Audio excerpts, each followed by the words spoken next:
하겠습니다. 옆 사람과 이렇게 인사해 볼까요? 예수님처럼 인격과 지혜가 자라나길 축복합니다. 네, 인격과 지혜가 다 자라나야 됩니다. 초등학교 2학년 아들을 둔 아버지가 아이에게 물었어요.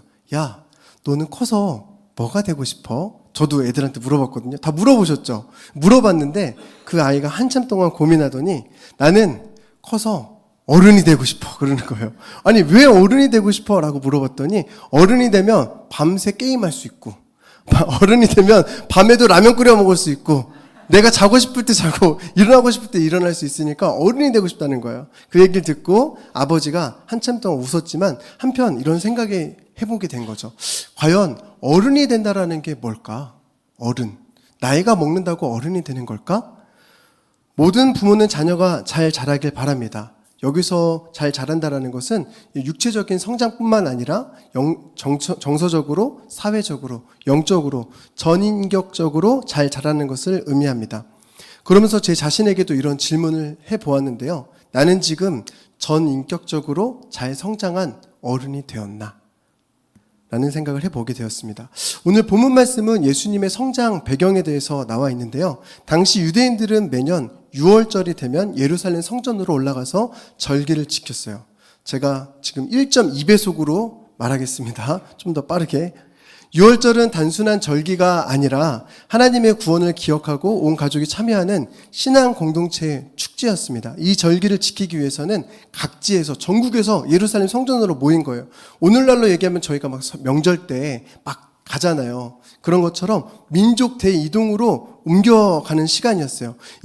일반적으로 이 6월절은 7일에서 8일 정도 진행이 되었습니다. 대부분 그때 당시엔 도보로 이동하였는데 조금 잘 사는 집 같은 경우에는 낙타나 당나귀를 타고 이동하였습니다. 이때 그냥 자기 가족만 가는 것이 아니라 자기의 가족과 친척과 또 근처에 사는 이웃들과 함께 움직였습니다. 왜냐하면 위협으로부터 서로를 보호하기 위해서 그렇게 같이 움직였어요. 그래서 이제 예수님께서 12살이 되었을 때 엄마 아빠인 요셉과 마리아는 예수님과 함께 예루살렘에 들어가서 절기를 지키고 엄마 아빠는 이제 집으로 돌아갔어요.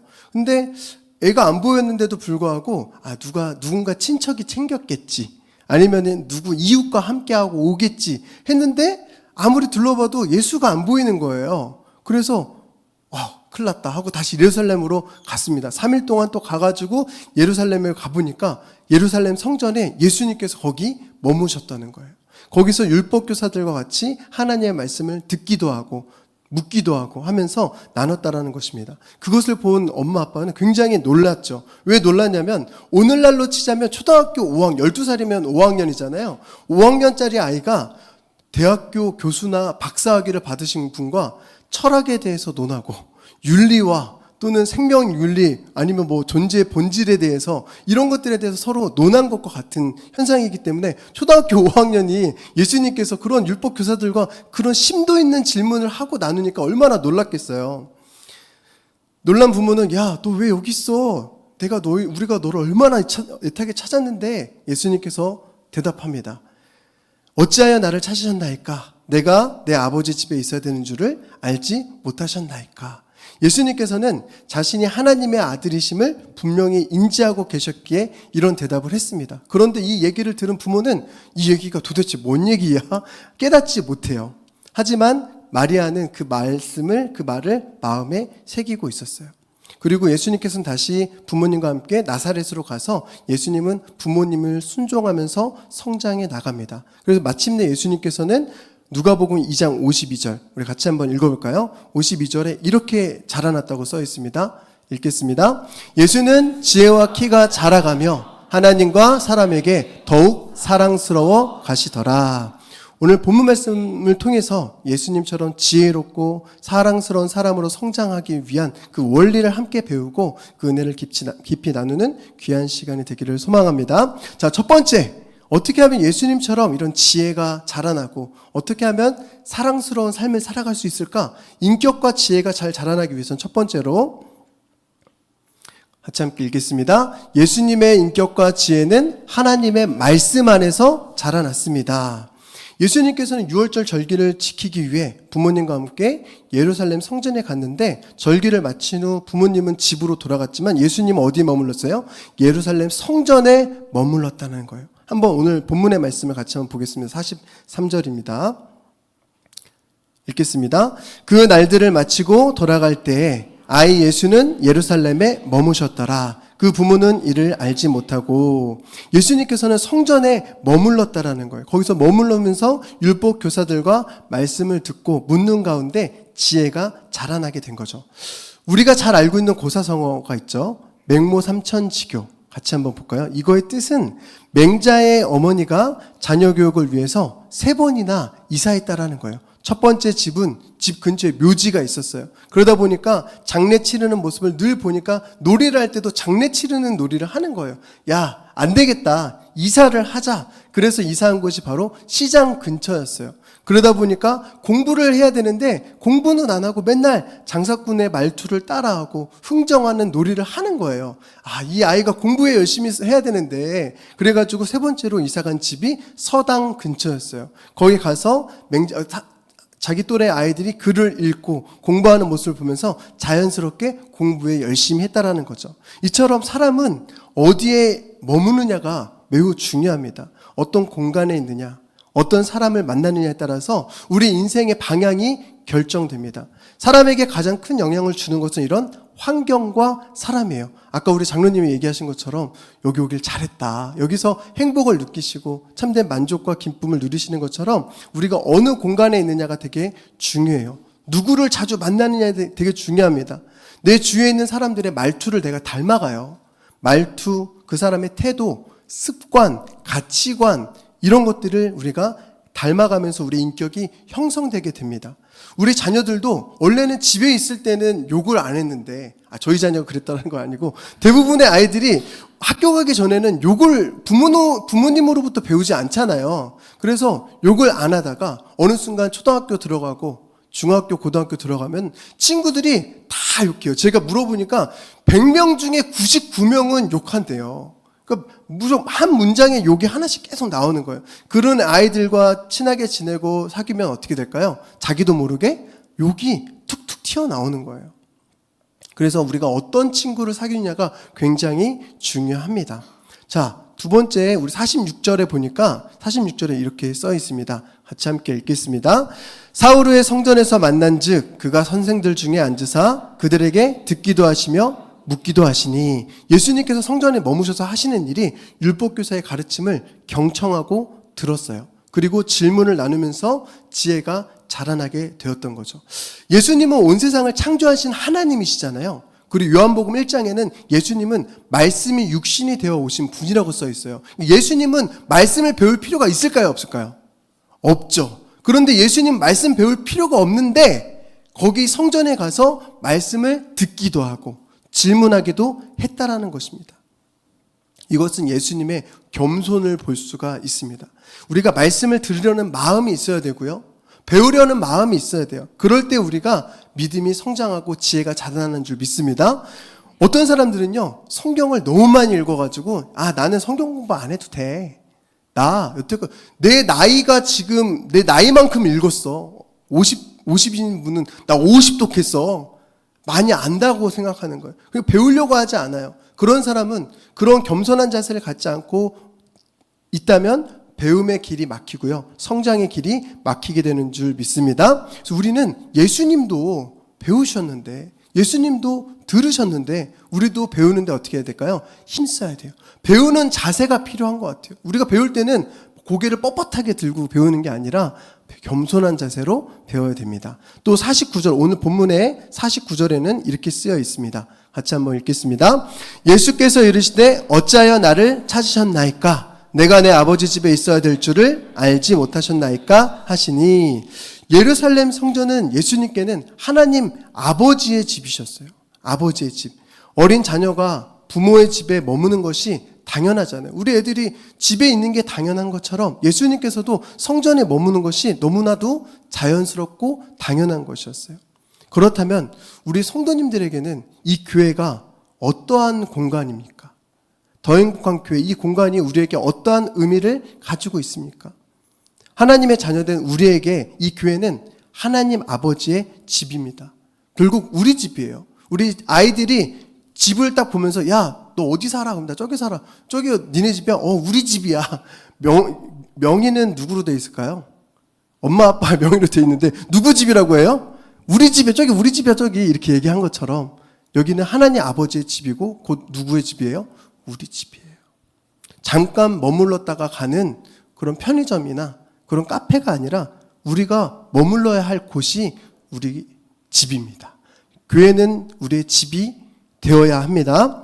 교회는 머무는 것이 자연스럽고 편안해야 돼요. 어떤 분들은 교회 올 때 좀 부담스러워 하세요. 그리고 교회에 너무 자주 오면은 나 요즘에 교회 너무 많이 가는 것 같아 이러면서, 어떤 분들은 일주일에 한 번 주일날 오면서 나 교회 오늘 갔다 왔어. 교회 어디 찍고 오는 것처럼 일순구처럼 그냥 찍고 오는 거예요. 예배 한번 드리고 오는 게 그게 아니라 여기가 누가 있어야 될 곳이에요? 우리가 머물러야 하는 우리의 집입니다. 여기 옆에 계신 분들은 가족 같은 공동체가 아니라 성경 말씀에 가족이라고 말씀하고 있습니다. 옆에 있는 분들은 우리의 가족이고 이곳이 우리의 집인 줄 믿습니다. 이곳에서 하나님의 말씀을 듣고 배우고 함께 나눌 때 우리의 인격과 지혜가 예수님처럼 자라나게 될 줄 믿습니다. 우리 인격이 자라나고 지혜가 자라나려면 교회에 머무는 시간이 더 오래 많아져야 돼요. 더 많아져야 돼요. 교회 오는 걸 좋아하셔야 돼요. 그래서 이곳에서 우리의 지혜가 자라나고 주의 말씀을 들을 때 성장하는 줄 믿습니다. 자, 두 번째로 예수님의 인격과 지혜가 자라나는 그 성장 원리가 있는데 같이 한번 더 보도록 하겠습니다. 두 번째로 같이 한번 읽어볼까요? 예수님의 인격과 지혜는 믿음의 공동체 안에서 자라났습니다. 예수님께서는 예루살렘 성전에 머물렀다라는 것은 예수님이 어느 공간에 있었다, 어느 공간에 위치했다라는 게 아니에요. 성전에 있었다라는 것은 당시에 그 성전은 하나님의 임재가 머무는 곳이었고요. 율법의 교육의 중심지였고 믿음의 공동체의 심장부였어요. 믿음의 공동체는 항상 성전에 모여서 같이 믿음을 또 말씀을 나누고 신앙을 나누고 같이 은혜를 나눕니다. 예수님께서는 이 성전에서 말씀을 듣고 질문하며 함께 대화하는 공동체 활동을 통해서 인격과 지혜가 자라났어요. 예수님은요, 말씀이시기 때문에 말씀을 배울 필요가 없거든요. 그리고 혼자 산에 가서 산기도 하셔도 돼요. 그런데 예수님은 그런 외딴 곳에 가셔가지고 혼자 신앙생활 한 것이 아니라 어디에 가셨다? 성전에 가셨다. 왜 가셨다? 믿음의 공동체와 함께 하시기 위해서. 이런 믿음의 공동체를 통하여서 우리가 인격이 자라나는 거예요. 성숙하는 거예요. 내가 잘못한 부분들도 깨닫게 되고 서로 고백하게 되고 서로를 위로하게 되고 기도하게 되고 배워가게 되고 자라나게 되는 것입니다. 교회는 단순히 예배만 드리는 장소가 아닙니다. 교회 공동체 안에서 우리는 하나님 말씀을 배우고 삶을 나누며 신앙과 인격이 함께 자라나는 귀한 훈련소입니다. 우리 더 행복한 교회가 다른 교회랑 다른 점이 있어요. 제가 이제 20년 동안 여기까지 이제 군대 2년 빼면 거의 20년간 사역을 했거든요. 20살 때부터 전도사 사역을 했으니까. 그러면서 제가 4군데에서 사역을 했어요. 전안에서, 성남에서, 또 여기서 이렇게 사역을 했는데, 저는 교회 탐방을 되게 많이 갔어요. 인스타 보면 아시겠지만 100군데가 넘는 교회를 갔습니다. 그래서 여기 교회 특징, 좋은 점, 제가 왜 이렇게 많은 교회를 탐방했냐면 나중에 제가 담임이 됐을 때 어떠한 교회를 이렇게 목회를 해야 될까, 그런 것들을 보기 위해서 많이 탐방을 했는데, 근데 더 행복한 교회가 제가 생각하는 모든 것들이 다 있고 제가 생각하지 못한 것들도 있어요. 그런데 저희 교회 정말 특이하고 좋은 점 중에 하나가 뭐냐면 셀 공동체가 활성화되어 있는 교회라는 거예요. 다른 교회는 다 어떻게 되어 있냐면 보통 2부, 3부 예배 드리고 점심을 먹고, 보통 국수 먹는 데가 많죠. 점심을 먹고 그 다음 어떻게 해요? 오후 예배는 권사님들, 장로님들만 드리고 전 집사님들은 대부분 집에 가세요. 그래서 오후 예배 들으시는 분들은 거의 성도님들의 한 30% 드릴까 말까. 그러니까 예배만 딱 드리고 셀 나눔을 안 하고 가는 공동체가 되게 많아요. 셀 나눔 하시는 분들은 누구냐? 예배 드리고 점심 먹고 오후 2시 반 예배 드리기 전에 그 1시간 남잖아요. 그럼 오후 예배 들으시는 분들이 그 1시간 동안 같이 커피 마시면서 나눔을 하는 거예요. 그러니까 오후 예배 들으시는 그 30% 사람들만 대부분 셀 나눔을 하는데, 저희 교회는 어떻게 해요? 1시부터 3시 반까지 대부분의 성도님들이 다 셀라눔을 하시잖아요. 너무너무 건강한 공동체인 것 같습니다. 그리고 3시 반 되면은 청소를 해야 되는데 아직도 안 끝나, 그 나눔이. 얼마나 그 공동체가 좋으면 그럴까. 그리고 또 모자르면 또 토요일날 또 모이고 평일에도 모이고 MG 모임하고 셀 모임하고 하면서 우리 교회 안에서 이렇게 삶을 나눌 때 우리가 인격이 자라나고 또 지혜가 자라나는 줄 믿습니다. 예수님도 그렇게 믿음의 공동체 안에서 자라났던 것처럼, 그리고 하물며 우리는 어떻게 해야 될까요? 우리도 나 혼자 집에서 유튜브로 예배드리고 성경 읽는다고 믿음이, 신앙이 자라나는 게 아니에요. 내 지혜가 말씀을 혼자 읽고 유튜브 진짜 많이 보면서 설교 많이 듣고 한다고 자라나는 게 아니라 우리가 배우고 들은 그 말씀이 어떻게 해야 될까요? 삶 가운데 실천하며 순종하며 다른 사람을 섬겨주는 걸 통해서 자라나는 거예요. 듣는다고 자라나는 게 아니라는 거죠.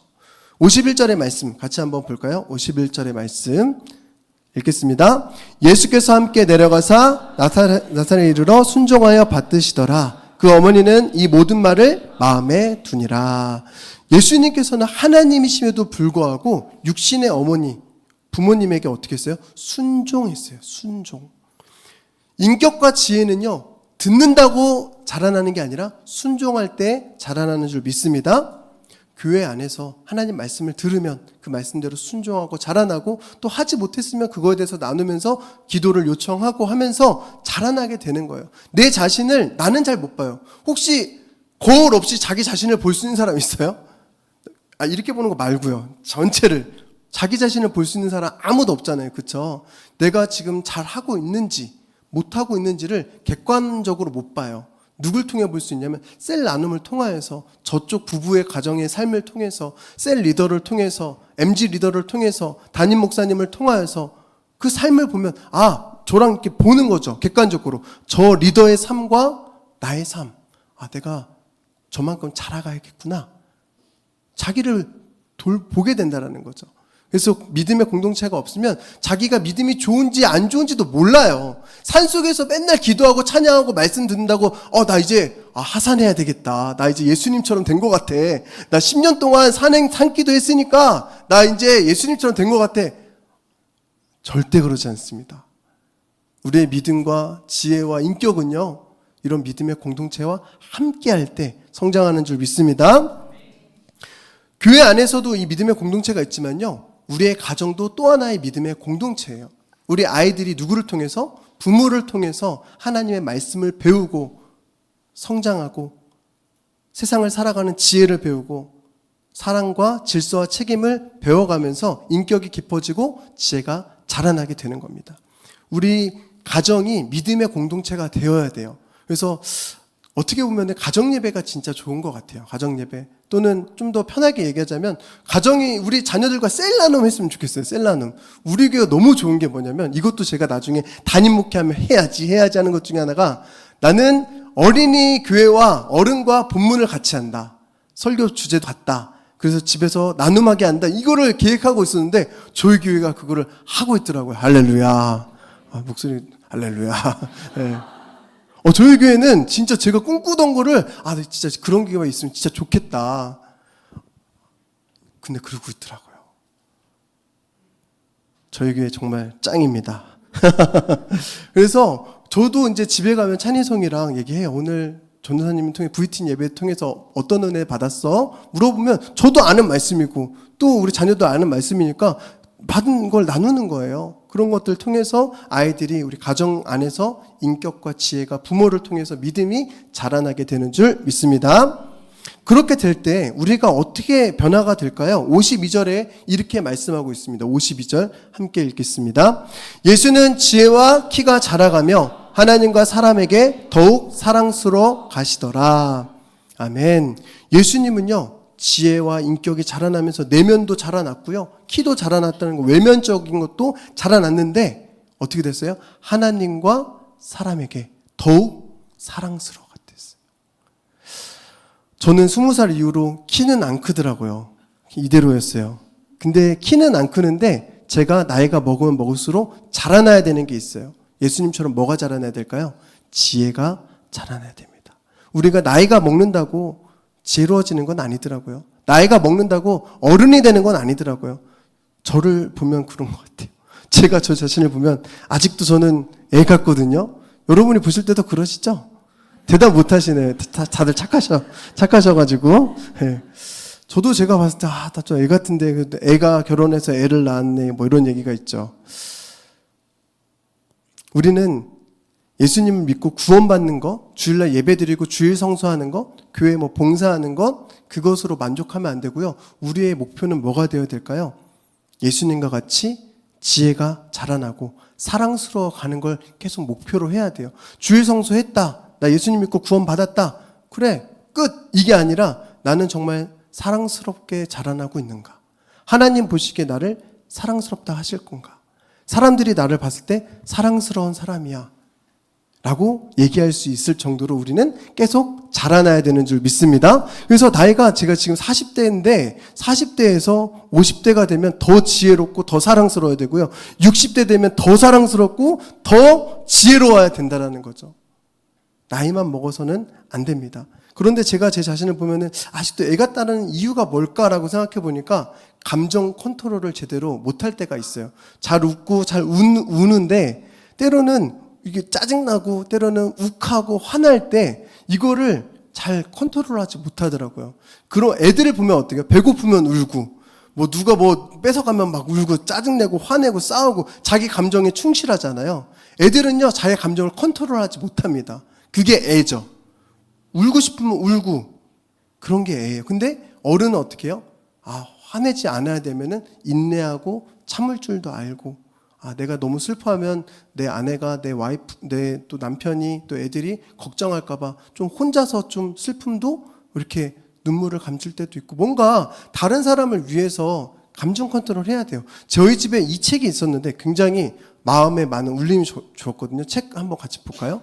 제목이 뭐냐면 같이 한번 읽어보겠습니다. 기분이 태도가 되지 말자. 우리 기분이 짜증나면 짜증난다고 그냥 막 짜증내면 안 되고 그게 우리 삶의 태도가 돼서는 안 돼요. 때로는 짜증날 때 있죠. 화날 때 있죠. 슬플 때 있죠. 힘들 때 있죠. 고통스러울 때 있죠. 그런 걸 그냥 내색하는 게 아니라 이거를 잘 다스려야 된다는 거예요.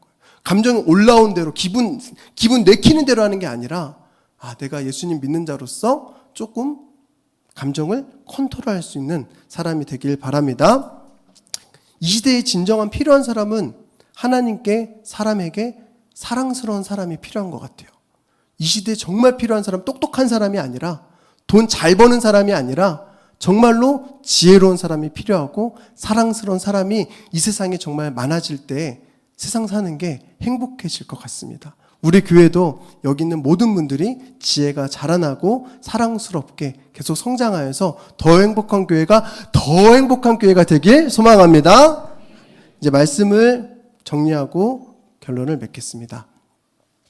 오늘 우리는 누가복음 2장의 본문 말씀을 통하여서 예수님께 배우는 성장의 원리에 대해서 함께 살펴보았습니다. 예수님처럼 인격과 지혜가 자라나서 하나님과 사람 모두에게 사랑스러운 사람으로 성장하기 위해서는 두 가지 중요한 원리가 있는데 어떻게 하면 예수님처럼 지혜가 자라날까? 어떻게 하면 예수님처럼 사랑스러운 사람이 될까? 첫 번째, 하나님의 말씀 안에서 자라가야 된다는 거예요. 하나님의 말씀은 우리를 지혜롭게 합니다. 하나님의 말씀은 우리의 인격을 변화시킵니다. 교회 안에서 이 말씀이 선포되는 이 교회 안에서 말씀을 듣기를 사모하시고 또 궁금한 거 있으면 물으시고 파노라마가 한다고 하면 신청 좀 하시고 마더와이드도 신청하시고 해서 하나님 말씀을 통해서 우리 인격이 우리의 지혜가 더 성장하게 되는 줄 믿습니다. 두 번째로는 믿음의 공동체 안에서 우리는 자라나게 되는 거예요. 혼자서는 절대로 성장할 수가 없어요. 그래서 하나님께서 우리를 교회로 부르셨어요. 만약에 우리가 혼자 성장할 수 있다면 교회라는 것을 만들지 않으셨을 거예요. 각 개인별로 너 그냥 교회 집에서 혼자 예수님 믿어. 그래도 너 성장할 수 있고 너 구원받을 수 있고 한다면 못하러 이 교회라는 공동체를 만드셨을까요? 예수님께서 하나님께서 교회 공동체를 만드신 것은 이 교회 공동체를 통해서만이 우리의 지혜가 우리의 인격이 성장하고 자라나게 되는 줄 믿습니다. 이 교회에서 우리 인격과 지혜가 자라날 뿐만 아니라 우리 가정에서 우리 자녀들도 부모님을 통하여서 인격과 지혜가 자라나서 우리 아이들이 다른 사람 볼 때 내 아이 참 사랑스럽다, 그런 얘기를 들었으면 좋겠어요. 당신 아이가 너무 사랑스러워요, 너무 예뻐요, 너무 착해요, 이런 얘기를 저도 듣고 우리 자녀들도 다 듣는, 우리 더행복교회 다니는 자녀들이 다 그렇게 사랑스럽게 성장했으면 좋겠습니다.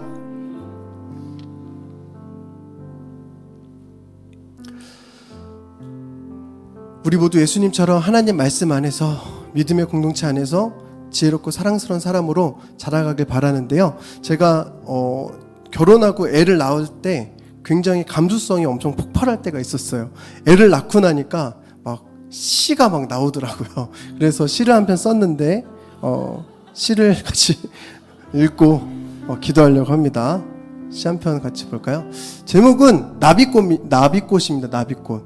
제가 핸드폰 카메라로 찍었는데 교회에서 집으로 가다가 길가에 보니까 이렇게 꽃이 있는데 나비가 내려앉은 것 같은 거예요. 나비 같아요. 그래서 제가 찍었어요. 그리고 그때 아기를 낳으니까 세상이 다 아름다워 보이더라고요. 감성이 폭발해가지고. 그래서 제가 한번 읽어보겠습니다. 나비가 내려앉아 꽃이 되었다. 내 마음속에도 내려앉아 꽃이 되어주렴.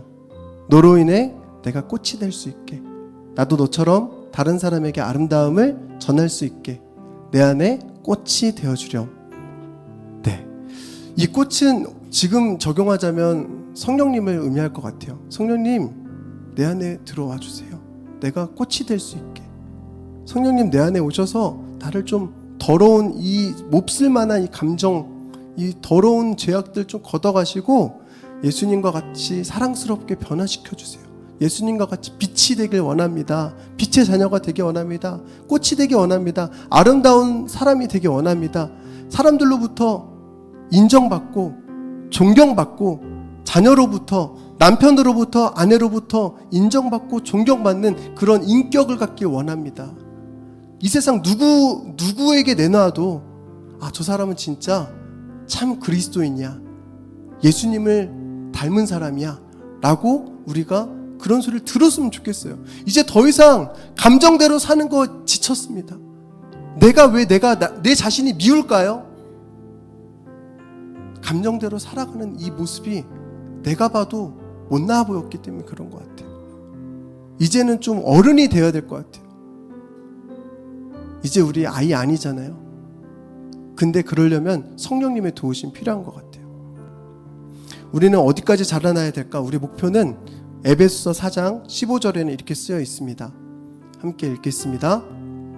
오직 사랑 안에서 참된 것을 하며 범사에 그에게까지 자랄지라. 그는 머리니 곧 그리스도라.